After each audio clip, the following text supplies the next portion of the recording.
Tanto, pois que, não obstante os fenômenos terem perdido sua novidade, e ele já se ter habituado a eles, o médium confessa não poder eximir-se a um sentimento de terror durante essas sessões, no decurso das quais ele evoca, por assim dizer, um fantasma.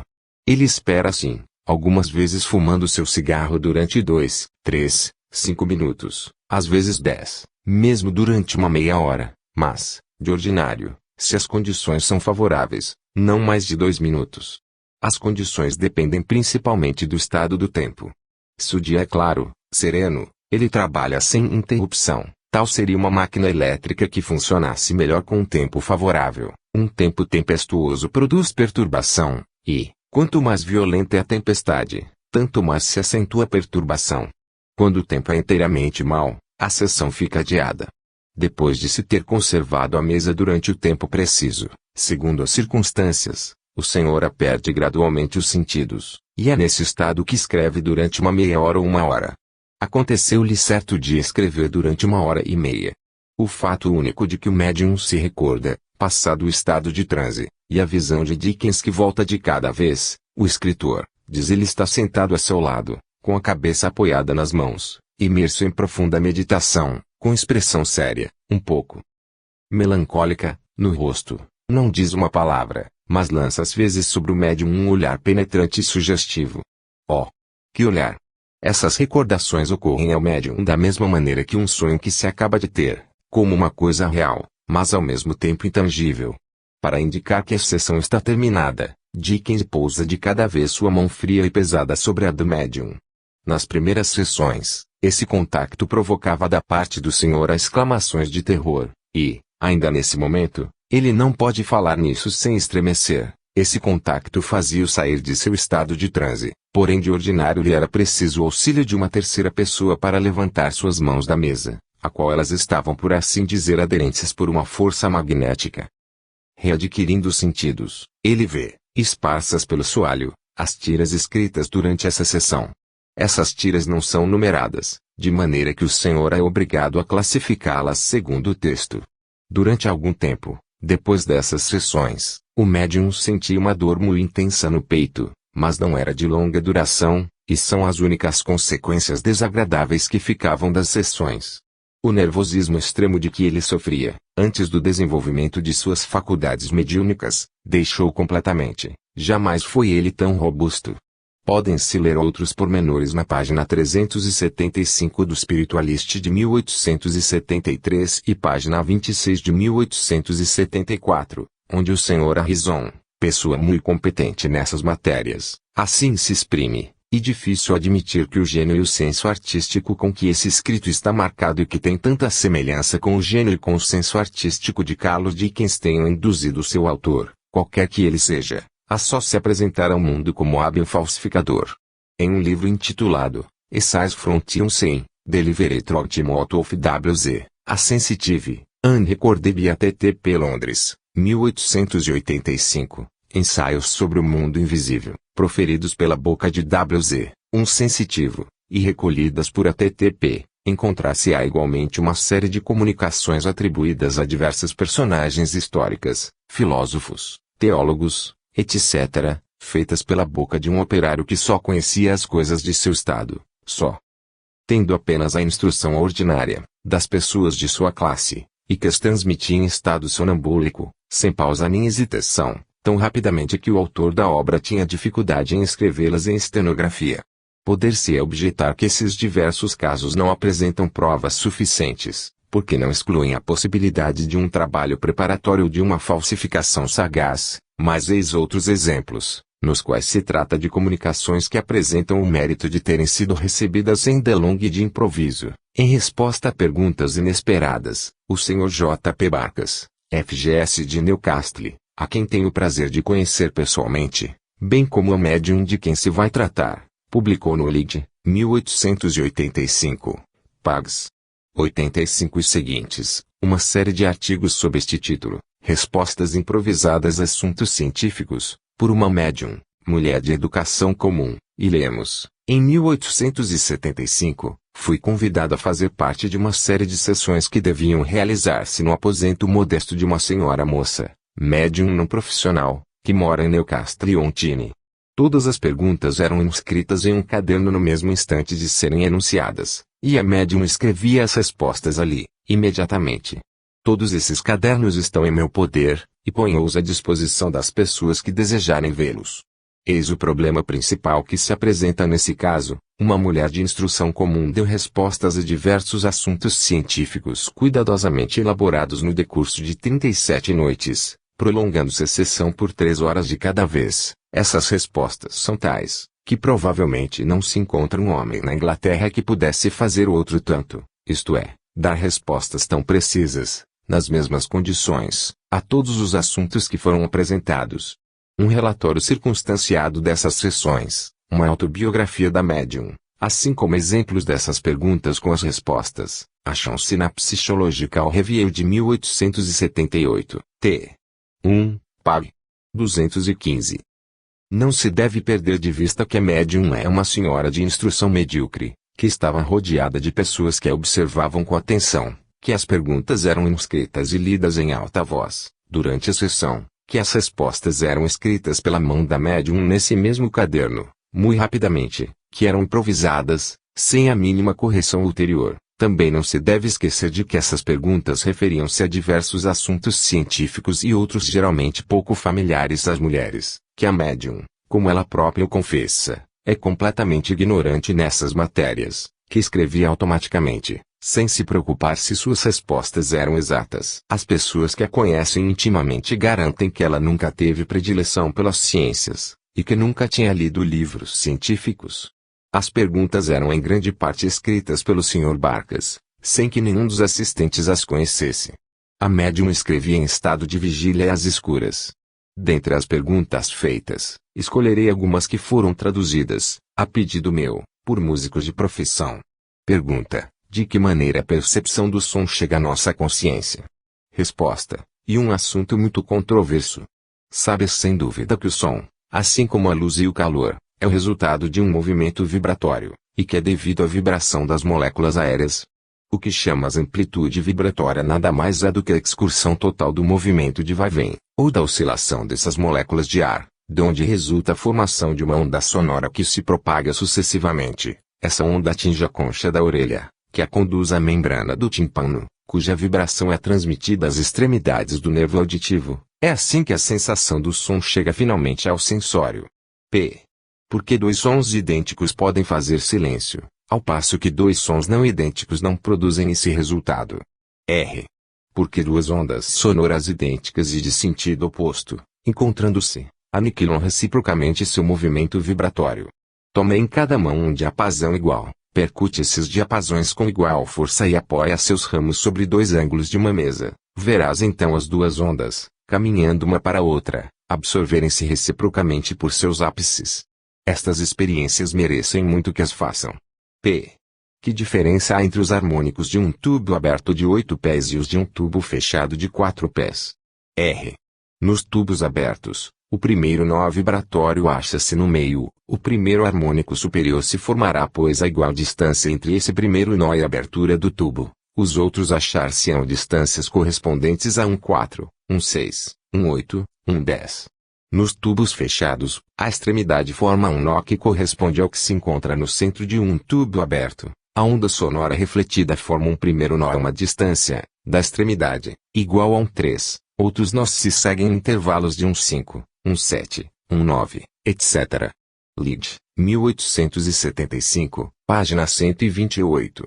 O Sr. Barkas continua: entre as pessoas que assistiram à sessão de 30 de agosto achava-se um professor de música muito erudito a quem eu tinha rogado que me acompanhasse para apresentar perguntas que dissessem respeito à música, às quais não pudesse responder, sem ter previamente estudado o assunto, uma pessoa que só tivesse conhecimentos ordinários desse ramo.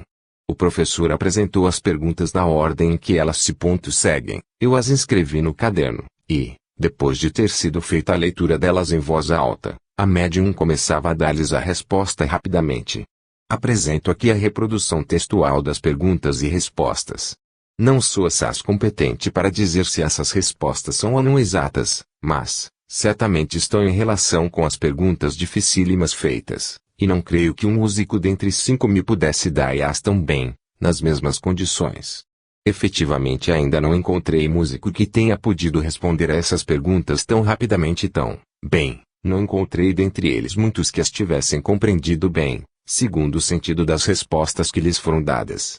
Dentre as 25 perguntas citadas pelo Sr. Barkas, escolho 2. P. Podes dizer-me como é possível calcular a relação que liga entre si os batimentos específicos do ar tomado sob volume constante e sob pressão constante segundo a velocidade observada no som e a velocidade determinada por meio da fórmula de Newton? R. Essa relação só pode ser calculada da seguinte maneira. Suponhamos que se percutem simultaneamente duas cordas ou dois diapasões, se a intensidade do som é a mesma, ou quase a mesma para as duas, os batimentos produzir-se-ão da seguinte maneira, admitindo-se que o número das vibrações seja de uma parte de 228, e de outra parte de 220 por segundo. O número dos movimentos que impressionarem ouvidos será de 228 a 220 igual 8 por segundo. Isso fará 8 movimentos por segundo. É o número máximo de movimentos que podem impressionar o ouvido. P. Podes explicar-me a origem dos movimentos resultantes das consonâncias imperfeitas? R. Esta questão entra, propriamente falando, no domínio da acústica. Todo som, movimento ou pulsação, é percebido graças ao movimento vibratório que imprime ao ar. Muitos sons produzem muitas ondas, e os sons que se originam em determinado lugar do aposento enchem o ar em sua proximidade imediata, o que faz que as ondas se entrecruzem e por suas interferências deem lugar a batimentos ou pulsações mais ou menos claras, se os sons diferem muito pouco. Lied, 1885, Pag. 189, p. Queres dar uma descrição popular do olho humano, se não conheces as teorias de Helmholtz? R. Não conheço esse senhor, nem suas teorias, nem suas obras. O olho humano é um corpo convexo, cuja parte anterior, saliente, constitui a córnea. Ele é recoberto por 3 membranas, ou antes 4, o que não é admitido por todos, a esclerótica, a coroide, e a retina, que não é uma membrana propriamente dita, porém uma expansão do nervo óptico. No exterior, a esclerótica é recoberta por uma membrana que se estende igualmente sobre a córnea. Ela é conhecida pelo nome de membrana adinata ou conjuntiva. A coroide forra a esclerótica pela face interna, é impregnada por uma matéria corante escuro carregado, o pigmento coroidiano, e serve para absorver todos os raios luminosos inúteis. Falemos em primeiro lugar da córnea. A janela do olho é uma substância luminosa, transparente, semelhante ao talco, no interior da qual se encontra o humor aquoso contido em um pequeno saco. Por trás dessa, acha-se o íris, que funciona como anteparo desviando todos os raios luminosos exteriores, que de outra maneira penetrariam através da pupila. O cristalino é um corpo lenticular convexo, ou antes biconvexo, mais recurvado do lado do corpo vítreo, humor que enche a grande cavidade do olho e faz que todos os raios luminosos, que entram pela pupila, se tornem convergentes. Esses raios se reúnem em um foco situado sobre a retina, onde formam uma espécie de fotografia dos objetos de onde emanam. A retina, impressionada pelos raios que penetram no olho, reage sobre o nervo óptico que transmite ao cérebro a impressão recebida. O olho propriamente não vê, como sucede também com um aparelho óptico qualquer, ele apenas reflete e fotografa os objetos. Não sei se esta descrição é suficientemente clara. Poderia dar-te uma descrição melhor da estrutura do órgão. Lied, 1883, Pag. 202. A conferência que o Sr. Barkas fez em 1876, em Newcastle, publicada no Spiritualist do mesmo ano, H. Pags. 146, 188, termina por essas considerações. As perguntas e as respostas, das quais fiz a leitura, formam apenas a mínima parte do que a médium obteve durante as sessões. Todos convirão em que essas respostas só podem emanar de uma pessoa muito versada nos diversos ramos difíceis da ciência às quais elas se referem. Não é um montão de trivialidades.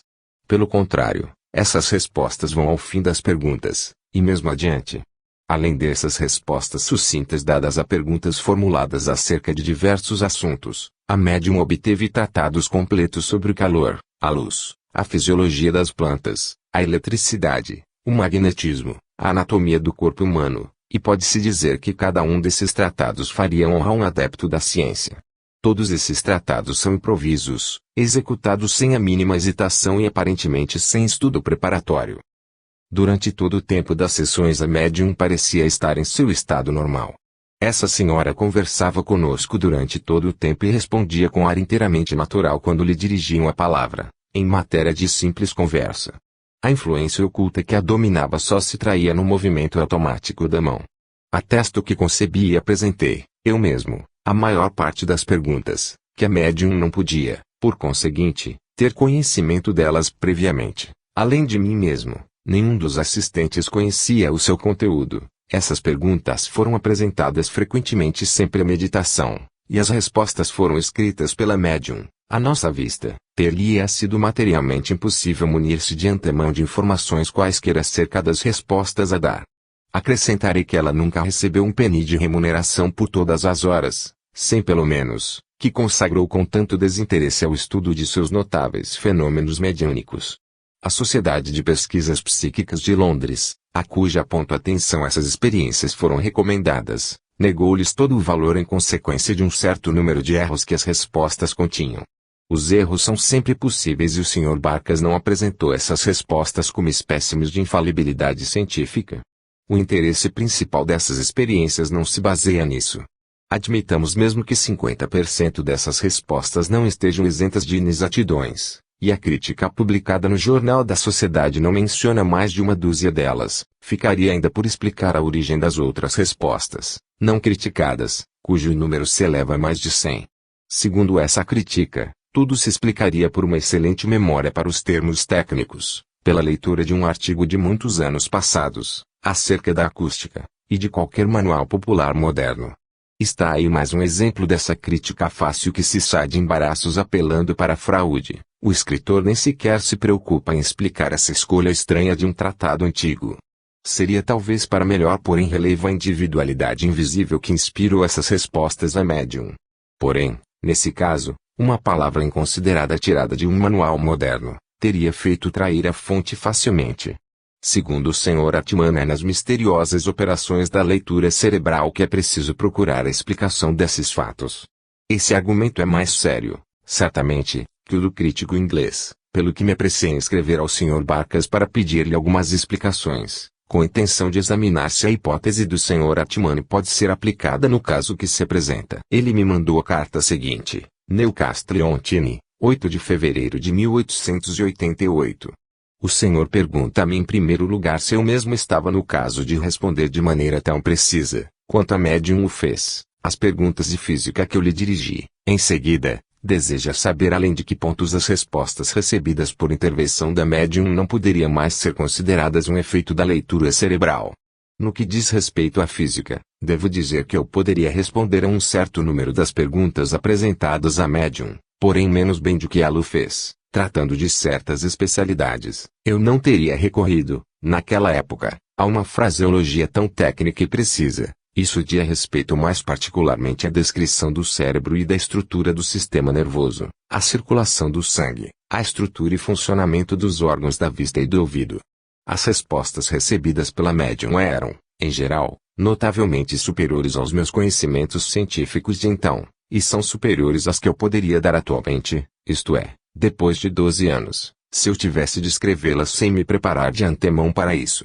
Estudei cerca das 3/4 partes dessas perguntas antes de as submeter à médium, e entretanto devo confessar que eu não teria podido redigir minhas respostas com a mesma exatidão e com a mesma elegância de linguagem com que eram as transmitidas pela médium.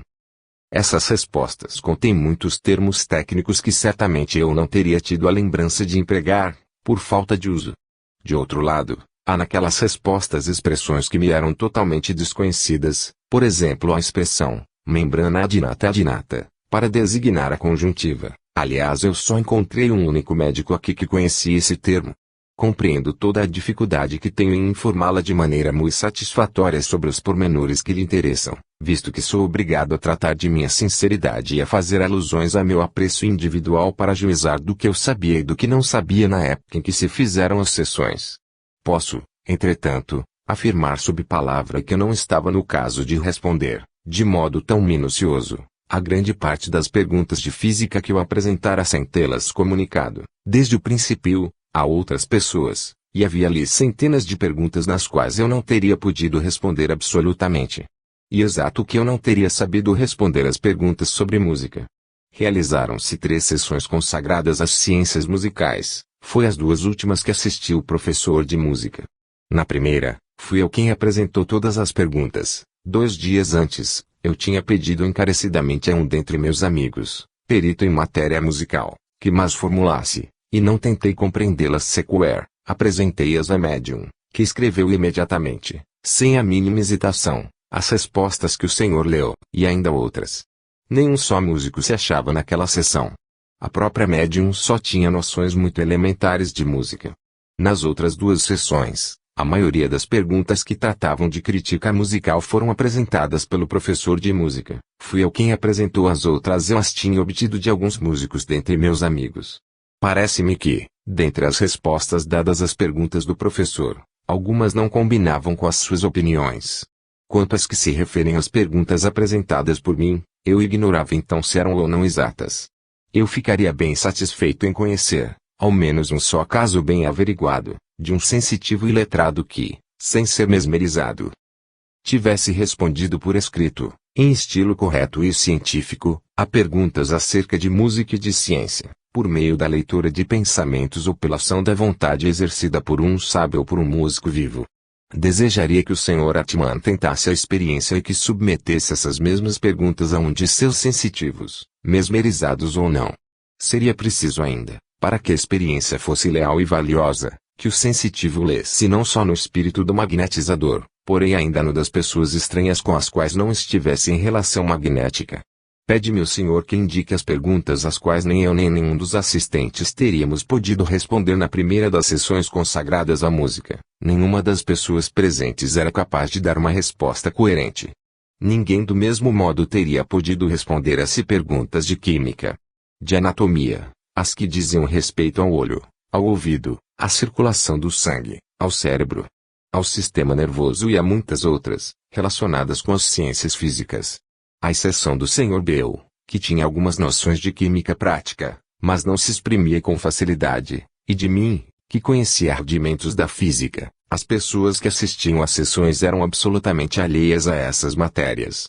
Aceite, etc. P.T. Barkas. Eis ainda outro fato que parece triunfar de todas as objeções. Ele foi comunicado ao Ligt 1884, página 499, pelo General-Major W. Dryson e publicado sob este título, The Solution of Scientific Problems by Spirits, Solução de Problemas Científicos pelos Espíritos.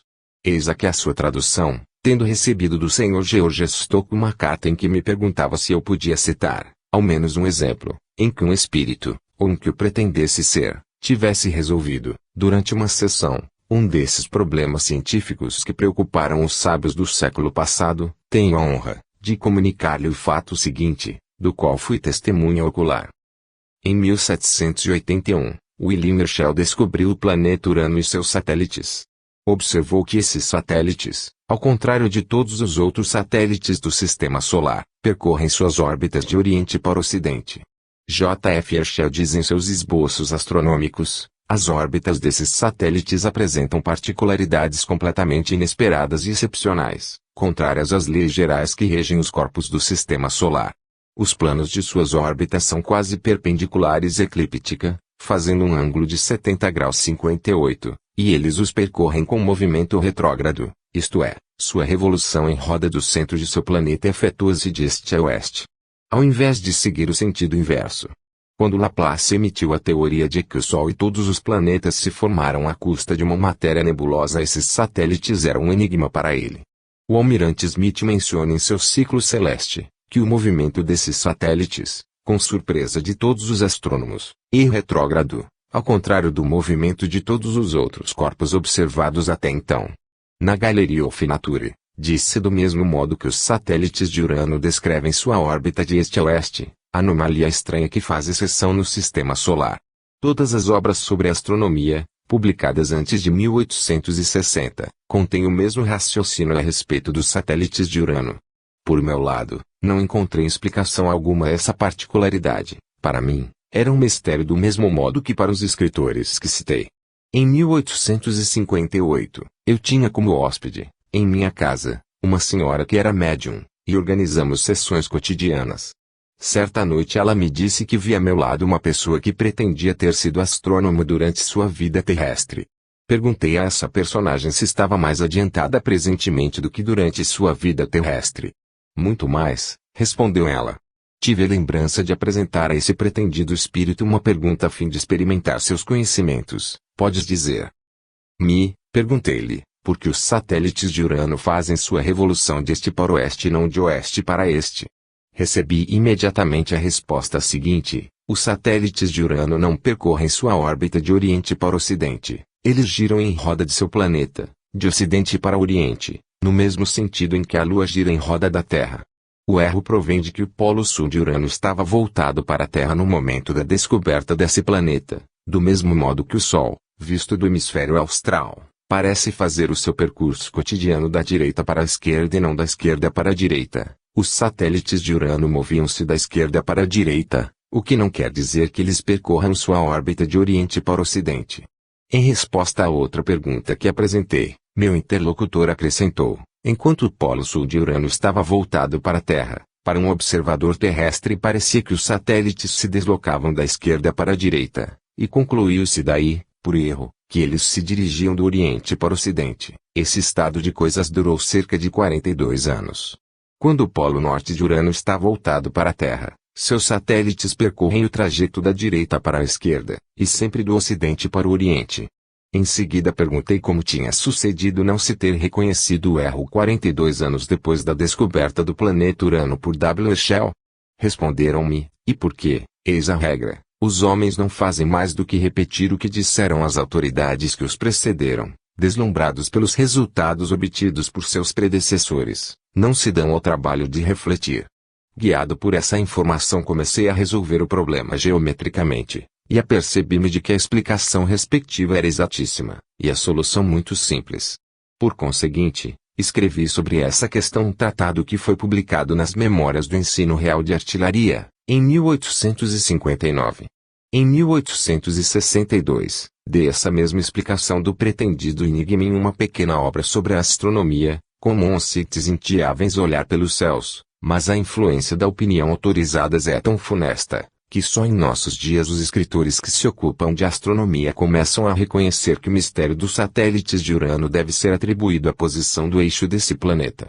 Na primavera do ano de 1859, tive ainda por uma vez a oportunidade de, por intervenção da mesma médium, conversar com a personalidade que se apresentava como o mesmo espírito. Perguntei-lhe se podia esclarecer-me acerca de um outro fato astronômico ainda desconhecido. Naquele tempo eu possuía um telescópio com uma objetiva de 4 polegadas e de uma distância focal de 5 pés. Fui informado de que o planeta Marte tinha 2 satélites que ninguém tinha visto ainda e que eu poderia descobrir em condições favoráveis. Aproveitei-me da primeira ocasião que se apresentou para fazer observações nesse sentido, mas não descobri coisa alguma. Participei dessa comunicação a 3 ou 4 amigos com os quais eu fazia experiências espirítica, e ficou decidido que guardaríamos segredo acerca do que se tinha passado, pois que não possuíamos prova alguma em apoio às alegações de meu interlocutor, e corríamos o risco de expor-nos à risada geral. Durante minha estada nas Índias, falei nessas revelações ao Sr. Sinnet, não posso dizer com exatidão em que época. 18 anos mais tarde, em 1877, esses satélites foram descobertos por um astrônomo, em Washington. 5. Mediunidade das crianças de peito e das crianças muito novas. O Sr. Atman diz-nos: só um médium que sabe escrever pode obter escrita automática ou escrita à distância sem o auxílio da mão. Pag. 49. E é evidente que as crianças de peito não sabem escrever, e que, se escrevem, é uma prova concludente de que nos achamos em presença de uma ação inteligente que está acima e fora do organismo da criança. Ora, nos anais do Espiritismo, há muitos exemplos desse gênero. Somente é de lamentar que não se tenha prestado mais atenção a esses fenômenos, e que não se tenham feito nesse sentido as experiências seguidas e bem organizadas. Não temos que recolher, senão observações feitas ocasionalmente, simples menções, porém, por mais breves que elas sejam, não deixam de oferecer-nos um interesse capital. O primeiro fato desse gênero é citado no livro de Capron, Modern Spiritualism, página 210. Ocorreu em 1850, e Capron conta assim: em nosso círculo íntimo, refere o Sr. Leroy Sunderland, nunca qualquer das perguntas apresentadas ficou sem resposta. Essas respostas se obtinham ordinariamente por intermédio de minha filha, a Sra. Margarida Cooper, e algumas vezes por intermédio de sua filha, minha neta, que apenas tinha 2 meses. Enquanto eu conservava a criança nos braços, não havendo ao lado nenhuma outra pessoa, obtínhamos respostas, por meio de pancadas, que os nossos correspondentes invisíveis diziam produzirem-se por intervenção desse pequeno médium. Tirarei a obra de M.R.S. Adinge, Modern American Spiritualism, o exemplo seguinte, apercebendo-se de que os fenômenos espiríticos tornavam-se cada vez mais frequentes em Waterford, perto de Nova York. Os pastores protestantes do lugar dirigiram-se ao general Bullard, pedindo-lhe que examinasse essa questão em companhia de alguns outros cidadãos, a fim de pôr um termo a esse escândalo. A comissão formada para esse fim dirigiu-se à casa do Sr. Atwood, onde, segundo os boatos, se produziam coisas admiráveis pela mediunidade de seu filho. Os membros da comissão receberam bom acolhimento e foram introduzidos em um aposento onde viram a criança, que se divertia com brinquedos. A chegada dos visitantes não parecia agradar-lhe de qualquer maneira, mas os doces triunfaram finalmente de seu mau humor, e ela se deixou acomodar em uma cadeira alta, perto da mesa. Em breve esse pesado móvel se pôs em movimento, os visitantes foram deslocados com suas cadeiras, pancadas violentas fizeram ouvir-se, e por seu intermédio obtiveram-se diversas comunicações que pareciam emanarem de parentes das pessoas presentes. Entre outras, o irmão falecido do general Bullard manifestou o desejo de comunicar-se. Com o fim de verificar o fenômeno, o general pensou, se é verdadeiramente o meu irmão, aproxime de mim esta criança com a cadeira.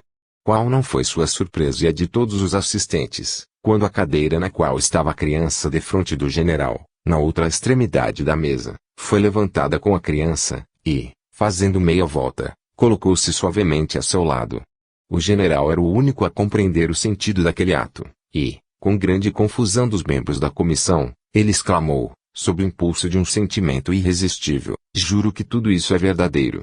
Um dos exemplos mais bem verificados da mediunidade das crianças nos é fornecido pelo filho da Sra. Jenkins, ex-senhorita Cat Fox, em casa de quem se produziram as primeiras manifestações, quando ele apenas tinha 2 meses. Encontramos a narração desse fato no Spiritualist de 1873, página 425, certo domingo, a 16 de novembro de 1873. Interessantes fenômenos espíritas produziam-se na casa do Sr. Jenkins, que nos comunica o que se segue, voltando de uma expedição a Blackheath, para onde me tinha dirigido em companhia de minha mulher. Sou informado pela ama de leite que cuidava da criança que durante nossa ausência se tinham dado coisas estranhas, cochichos tinham se feito ouvir acima do leito da criança, passos tinham ressoado por todo o aposento. A ama mandou buscar a criada de quarto, e ambas afirmaram ter ouvido vozes e roçagar de vestidos. Esses testemunhos são tanto mais preciosos quanto nenhuma nem outra conheciam o poder mediúnico de minha mulher. No mesmo dia de minha chegada, enquanto eu tinha a criança nos braços, na ausência de minha mulher fizeram ouvir-se pancadas, prova evidente das faculdades mediúnicas dessa criança. Uma semana depois, o Sr. Jenkins fazia ao Spiritualist a comunicação seguinte: o desenvolvimento das faculdades mediúnicas de meu filho continua sempre. A ama de leite conta ter visto, ontem à noite, muitas mãos fazendo passes sobre a criança. Esse caso é particularmente interessante no ponto de vista da teoria do Sr. Atman, que deverá explicar-nos como um magnetizador de 2 meses, por conseguinte inconsciente, pode sugerir à sua ama de leite a alucinação de mãos fazendo passes em torno de si. Aos 5 meses e meio, a criança começou a escrever. Encontramos as informações seguintes a esse respeito no jornal Medium da Hebraica 8 de maio de 1874, na primeira página desse números, sob o título Maravilhosas Faculdades Mediúnicas de uma Criança. Lemos esse facsímile: amo essa criança. Deus a abençoe. Aconselho a seu pai que volte sem falta para Londres, na segunda-feira. Susana. Por baixo da assinatura encontra-se a menção seguinte: estas palavras são escritas pela mão do filhinho do Sr. Jenkins, quando ele tinha a idade de 5 meses e 15 dias. Estávamos presentes, e vimos como o lápis foi colocado na mão da criança pela mesma força invisível que conduziu sua mão. Seguem-se as assinaturas, Wazon K.F. Jenkins e uma cruz feita pela mão da Sra. M.C. Carty, iletrada, A ama de leite que conservava a criança sobre os joelhos. Citarei ainda o testemunho seguinte do Sr. Watson, publicado no mesmo Números. Os esposos Jenkins tinham vindo de Londres a Brighton por causa da saúde da mãe da criança. A 6 de março, dia em questão, havia mais de 3 dias que eles tinham chegado. Eu era seu hóspede naquela época, ou, para melhor dizer, ocupávamos um aposento comum. A saúde da Sra. Jenkins e de seu filho tinha melhorado visivelmente, mas o Sr. Jenkins, pelo contrário, sentia-se indisposto. Ele era vítima de dores de cabeça, acompanhadas de nevralgias, e sofria cada vez mais do estômago e dos órgãos digestivos. Eu atribuí a sua moléstia à atividade contínua em que ele vivia entre sua residência de Londres, em Tipley, e Brighton, o que lhe custava cotidianamente um percurso de 105 milhas, e, para todo o tempo de sua estada no campo, isto é, no prazo de 4 meses, nunca menos de 8.000 milhas. O Sr. Jenkins não partilhava de minha opinião a respeito das causas de sua moléstia e consultou um médico alemão de sua amizade, que lhe deu razão, contra mim, de maneira que tive de abandonar a esperança de convencê-los de que suas viagens cotidianas em caminho de ferro, em ônibus e em cabriolés lhe eram funestas. Era pois a 6 de março, cerca de 1 hora da tarde, a ama de leite estava sentada, conservando a criança sobre os joelhos, no salão, perto da chaminé. Eu estava escrevendo em uma mesa, muito perto da ama, e a Sra. Jenkins achava-se no aposento vizinho. A porta estava aberta. De repente a ama exclamou: "A criança tem um lápis na mão." Ela não disse que esse lápis tinha sido posto na mão da criança por uma força invisível, por conseguinte não prestei atenção alguma ao que a ama disse, conhecendo por experiência a força com que uma criança nos segura o dedo, e continuei a escrever. Mas a ama exclamou imediatamente com maior admiração ainda: "A criança está escrevendo." O que intrigou a Sra. Jenkins, que foi para o quarto. Levantei-me também e olhei por cima do ombro da Sra. Jenkins, e vi, efetivamente, que a criança tinha um lápis na mão e que se assentava sobre a extremidade do papel com a comunicação, da qual tomamos uma fotografia imediatamente. Devo dizer aqui que Susana era o nome de minha mulher falecida, a qual, em vida, queria muito as crianças e cujo espírito, como supunhamos, se tinha manifestado por muitas vezes por meio de pancadas de escrita automática, por intermédio da Sra. Jenkins. Antes de seu casamento essa última usava o nome, bem conhecido no mundo espírita, de Cat Fox, e foi em sua família que se produziram, nas circunvizinhanças de Nova York, as primeiras manifestações mediúnicas, as pancadas de Rochester, que inauguraram o movimento espiritualista de nosso século. Quanto ao conselho de Susana, convidando o Sr. Jenkins a voltaria segunda-feira para Londres, os leitores lhe darão o seu justo valor quando souberem que depois de ter aceitado esse conselho, e posto termo à sua atividade contínua, ficou rapidamente curado e tornou-se tão sádio e robusto quanto dantes. Aceite, etc. James Watson, solicitador Watson's Buildings, Liverpool. Eis aqui outros pormenores acerca do desenvolvimento das faculdades dessa criança, publicados por seu pai no Spiritualist de 20 de março de 1874. A faculdade de escrever que tem meu filho parece continuar. A 11 de março, quando minha mulher e eu estávamos à mesa, e a ama sentada com a criança de frente de mim, colocou-se um lápis na mão direita da criança. Minha mulher pôs uma folha de papel em cima dos joelhos da ama, por baixo do lápis. A mão do pequeno escreveu imediatamente esta frase: "Estimo muito este menino. Deus abençoe a sua mãe. Sou feliz. JBF." Externei o desejo de que a criança dirigisse algumas palavras à sua avó, que tem mais de 90 anos, e, alguns minutos depois, a força invisível tirou um pedaço de papel de uma mesa e colocou-o sobre os joelhos da ama. Ao mesmo tempo um lápis se achou colocado na mão de meu filho e esse traçou rapidamente estas palavras: "Estimo minha avó." O papel e o lápis foram atirados ao chão e pancadas avisaram-me de que o meu desejo tinha sido satisfeito. Outra manifestação do dom extraordinário de meu filho deu-se nessas poucas semanas passadas. Entrei no quarto da criança para acender a lamparina.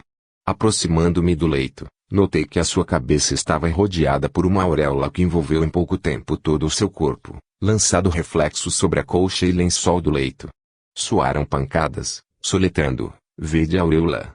A Sra. Jenkins não se achava no aposento, nem no mesmo andar da casa, de maneira que essa manifestação não pôde ser atribuída à sua ação magnética. Além de mim, só estava presente a ama de leite.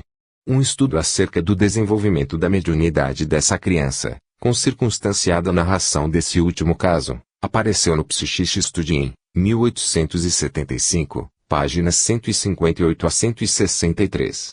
O Sr. Atmani não fez menção alguma desses fenômenos, sem dúvida porque os explicaria pela ação inconsciente da mediunidade da mãe que estava na casa.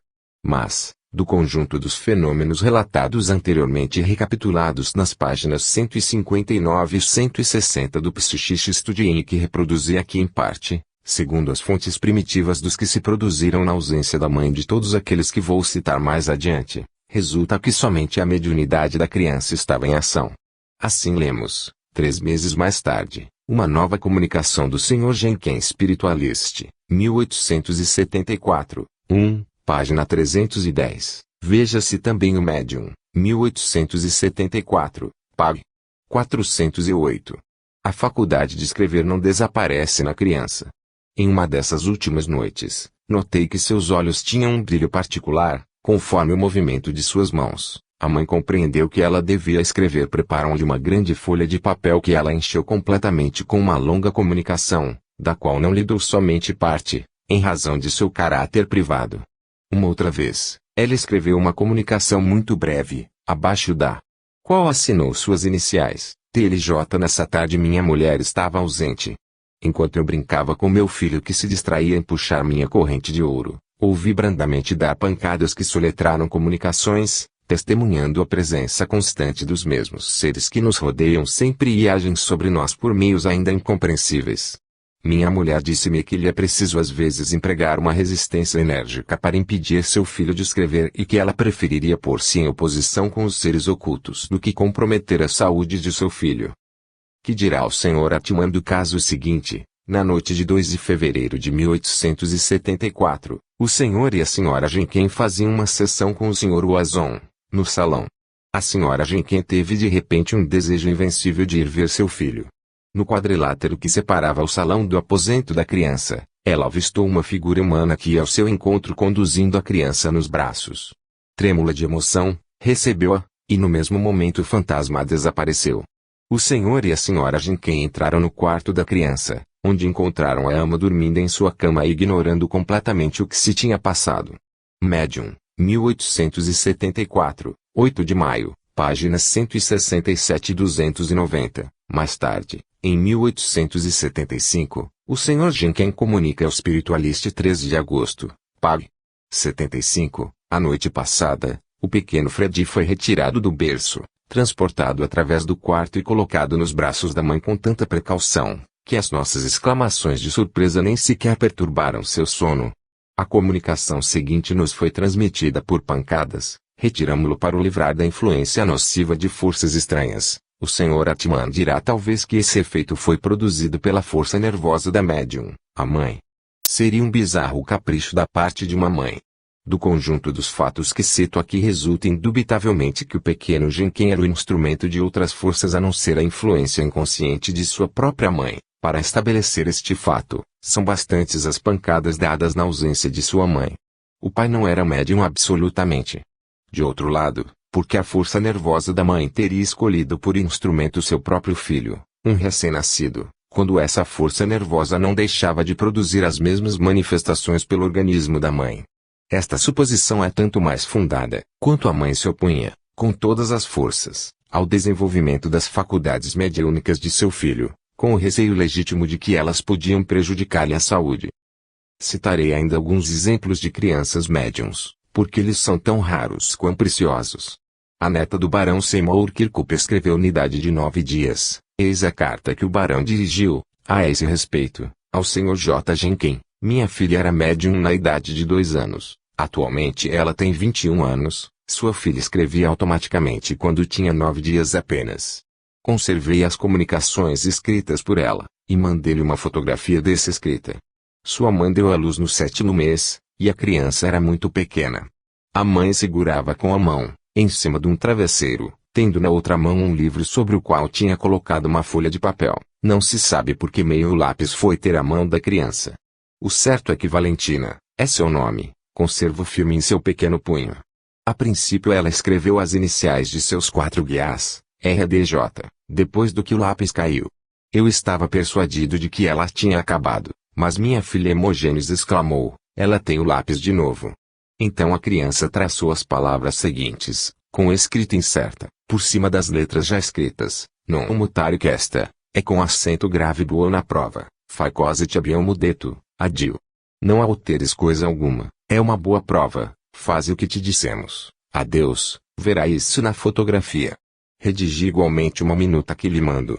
De acordo com o conselho dado pelos guias invisíveis, mandamos a criança com a ama para o campo, logo no dia seguinte, mas pouco tempo depois mandamos-la vir de novo, com o fim de ver se poderíamos obter uma fotografia espírita, pois eu conheci um fotógrafo médium. Dirigimos-nos à sua casa, e tentei fazer fotografar a criança com o lápis na mão, ela, porém, lançou-o fora. Envio-lhe o grupo tal qual pôde ser obtido, nota-se nele o retrato de sua avó Regina, falecida havia 20 anos, na idade de 19 anos. A fotografia é perfeitamente fiel, assim a dela, como a de minha filha e a da criança. O Sr. Jenkins acrescenta de seu lado, a carta que recebi de Kirkup era acompanhada por uma fotografia da escrita da criança, por uma ata com 7 assinaturas de testemunhas e por um excelente retrato espírita da avó, a célebre Regina. Spiritualist, 1875, 1, página 222, e de lamentar que não tenham declarado de que gênero era a mediunidade da mãe da criança. Parece que ela não produzia manifestações físicas, nesse caso ela seria completamente estranha às manifestações gráficas de seu filho. No Médium de 1875, página 647, encontro este artigo, outra criança médium. Trata-se, no caso, do pequeno Arthur Merode, de 7 semanas de idade, e cujo rosto se transfigurava e tomava a expressão do rosto de seu avô. No dia da morte, essa criança respondia às perguntas, abrindo e fechando os olhos um número de vezes convencionado, ou antes por sorrisos e inclinações de cabeça e apertando as mãos. Não se encontra vestígio algum de mediunidade nos demais membros da família. No Banner of Light de 1876, lemos a notável narração do fenômeno seguinte, escrita em ardósia por um menino médium de 2 anos de idade. Essa narração foi reproduzida no Spiritualist de 1876, 11, página 211. O espírito de S. Emot, filha de J. H. Mott, em Memphis, Missouri, deixou seu invólucro mortal a 18 de outubro de 1876, na idade de 5 anos e 11 meses, depois de longa moléstia. Esse tinha um desenvolvimento intelectual acima de sua idade, e por sua mediunidade deram-se numerosos fatos maravilhosamente convincentes. Com a idade de 2 anos apenas, sucedia-lhe, segurando em uma ardósia colocada por baixo da mesa, obter comunicações e respostas escritas, quando ninguém se conservava a seu lado e quando ainda não conhecia a primeira letra do alfabeto. Durante os 2 últimos anos de sua vida, seus pais não consentiam que a utilizassem como médium, persuadidos de que sua saúde, já muito delicada, sofreria muito com isso. Fui convidado por telegrama de Iowa para assistir ao seu enterro. Warren Chazy. O testemunho do respeitável Sr. Warren Chazy basta para garantir a autenticidade desse fato. Ele foi publicado no Psychic Studien de 1877, página 467. O Sr. Atmani não lhe dá valor algum, e, entretanto, que aqui falta esse testemunho. Mais tarde encontrei, ainda por acaso, o testemunho do Sr. M.C. Cal Black, que se converteu à crença dos fatos espiríticos precisamente em consequência de comunicações que obteve por intermédio de um seus filhos de 2 anos. Veja-se Religion Philosophical Journal, 1890, 25 de janeiro, no Spiritualist de 1880, na página 47, fez-se menção de um menino médium de 2 anos, filho da senhora Markey, em Buffalo, a qual por sua vez tinha sido médium de nomeada. Os pormenores contidos nesse artigo não são assaz importantes para que os reproduza. Admito de boa vontade que os fatos citados não bastam para estabelecer de maneira absoluta a existência de uma mediunidade independente nas crianças de pequena idade, mas é certo que com o tempo, quando se tiverem estudado esses fenômenos de maneira séria, elas constituirão uma prova indubitável da existência de forças inteligentes, extramediúnicas. Na expectativa, o presente parágrafo deve servir para atrair atenção para a grande importância desses fatos, cuja existência pode ser considerada como admissível. Para encerrar essa monografia da mediunidade nas crianças de peito, Farei notar que não é raro que as criancinhas vejam aparições. Tomemos por exemplo o caso dessa criança de 2 anos e meio que brincava com o espírito de sua irmãzinha falecida Lyd, 1882, pág. 337. Posso citar ainda esse exemplo de minha própria experiência, em que uma criança de 2 anos, filha de um médium russo muito conhecido, via, ao mesmo tempo em que seu pai, o fantasma de uma pessoa a quem conhecia e esfregava as mãos de contentamento, repetindo, tia, tia. Mencionemos ainda essas crianças, entre as quais havia crianças de peito, que, durante as perseguições dos protestantes de França, eram possessos de um espírito, segundo a expressão da época. Elas falavam e profetizavam em francês correto e não no dialeto de seu país, as regiões remotas das Cevenas.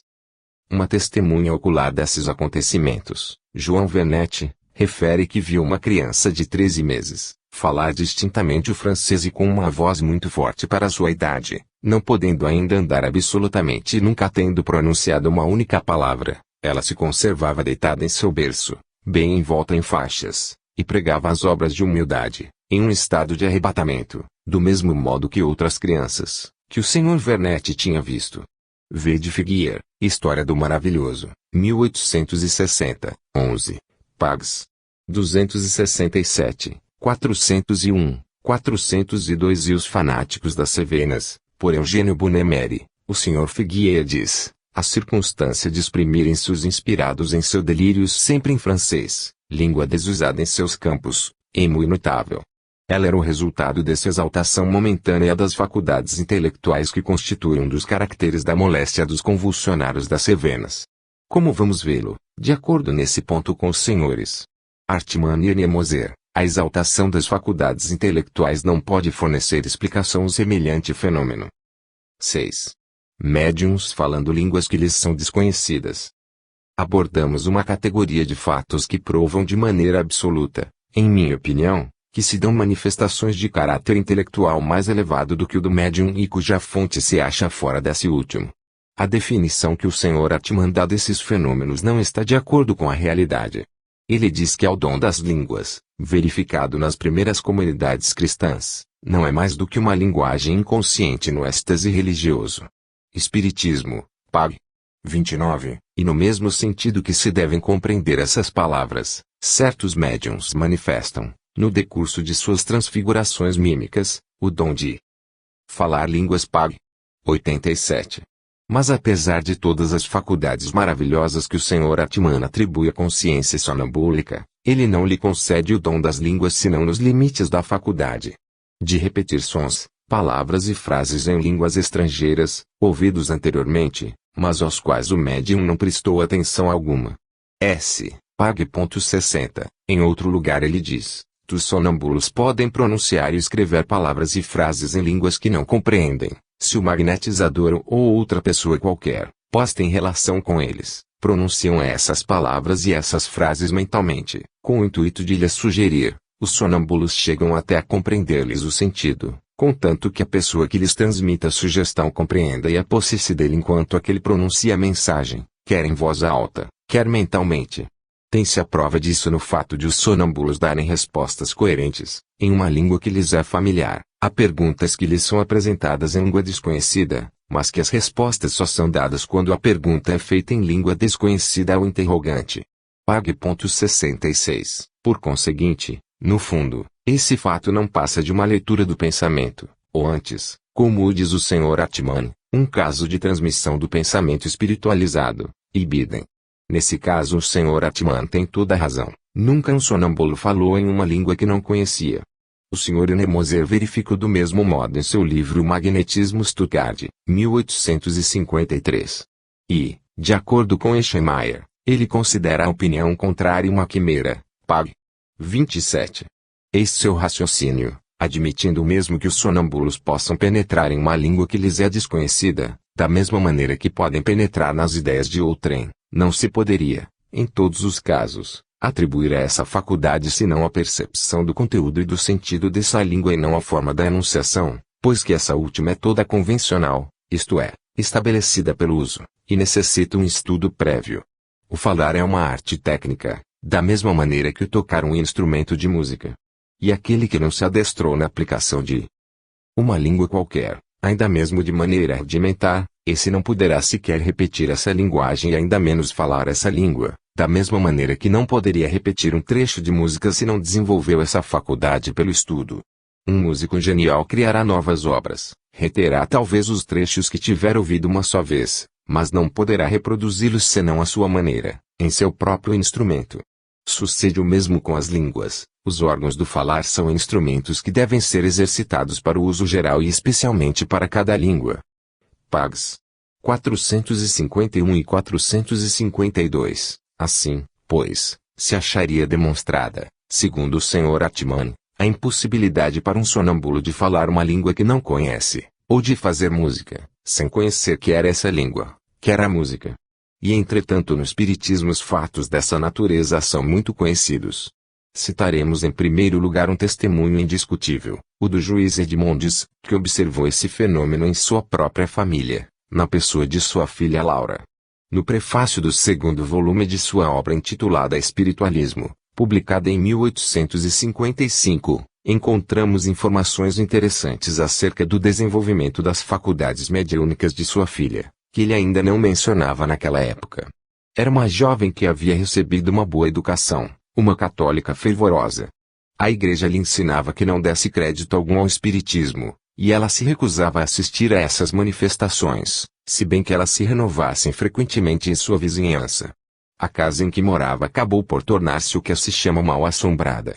Cerca de 6 meses se tinham passado assim, ela ouvia constantemente ruídos estranhos e presenciava fenômenos não menos estranhos que se davam sem intervenção humana, como o tinha verificado, e que, entretanto, pareciam serem guiados por uma inteligência.